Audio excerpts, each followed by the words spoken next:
ഇക്കാര്യത്തിൽ ശ്രീ വി മുരളീധരൻ താങ്കൾ പറയുകയാണ്, താങ്കളുടെ ഫേസ്ബുക്ക് കുറിപ്പിൽ പറയുകയാണ്, കെ ടി ജലീൽ സ്വന്തം ഫേസ്ബുക്ക് പേജിൽ മേൽശാന്തിയിൽ നിന്ന് തീർത്ഥം വാങ്ങുന്ന ഫോട്ടോ തന്ത്രപൂർവ്വം ഒഴിവാക്കി എന്ന് 100% തെറ്റിദ്ധരിപ്പിക്കുന്ന പ്രസ്താവനയാണല്ലോ അത്. എന്തുകൊണ്ടാണ് താങ്കൾക്ക് ഇനി ഇതാണ് വിമർശനമെങ്കിൽ അത് പറഞ്ഞാൽ പോരെ?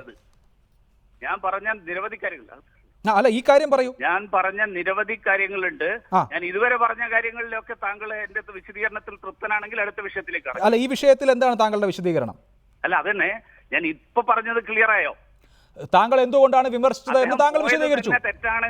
അദ്ദേഹം പോയത് തന്നെ പിക്നിക് സ്പോട്ടായിട്ട് കണക്കാക്കരുത് എന്നാണ് ഞാൻ പറഞ്ഞത്. അതെ, താങ്കളുടെ അഭിപ്രായം. ഇതുമായിട്ട് ബന്ധപ്പെട്ടുകൊണ്ടാണ് ബാക്കി കാര്യങ്ങൾ. അല്ല, താങ്കളുടെ അഭിപ്രായം. പക്ഷേ കെ ടി ജലീൽ സ്വന്തം ഫേസ്ബുക്ക് പേജിൽ മേൽശാന്തിയിൽ നിന്ന് തീർത്ഥം വാങ്ങുന്ന ഫോട്ടോ തന്ത്രപൂർവ്വം ഒഴിവാക്കിയെന്ന് താങ്കൾ ആരോപിച്ചല്ലോ. എന്തടിസ്ഥാനത്തിൽ?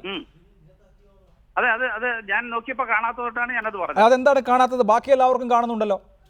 അതെ, അതിനുശേഷം എഡിറ്റ് ചെയ്തതായിരിക്കും. അല്ലല്ലല്ല, അല്ല, അത് നിങ്ങൾക്കറിയില്ലല്ലോ. അതെങ്ങനെ എഡിറ്റ് ചെയ്യും? ഞാനുമല്ലല്ലോ തീരുമാനിക്കേണ്ടത്. അതല്ല, അദ്ദേഹം ഇട്ടിരിക്കുന്ന ഏറ്റവും ആദ്യത്തെ ഫോട്ടോ തന്നെ അതാണ്.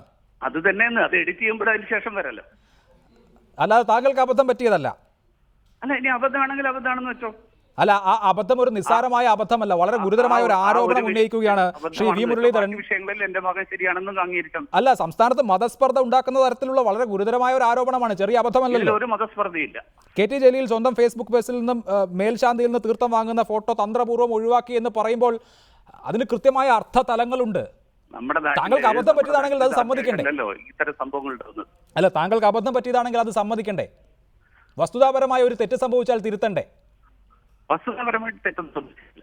അല്ല, ഈ ഫേസ്ബുക്ക് പോസ്റ്റിൽ താങ്കൾ പറഞ്ഞ കാര്യം ശരിയല്ല.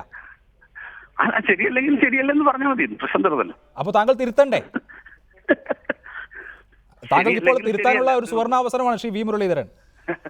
സുവർണാവസരങ്ങൾ ഇനിയും വരും. ശരി, താങ്ക് യു. ശരി.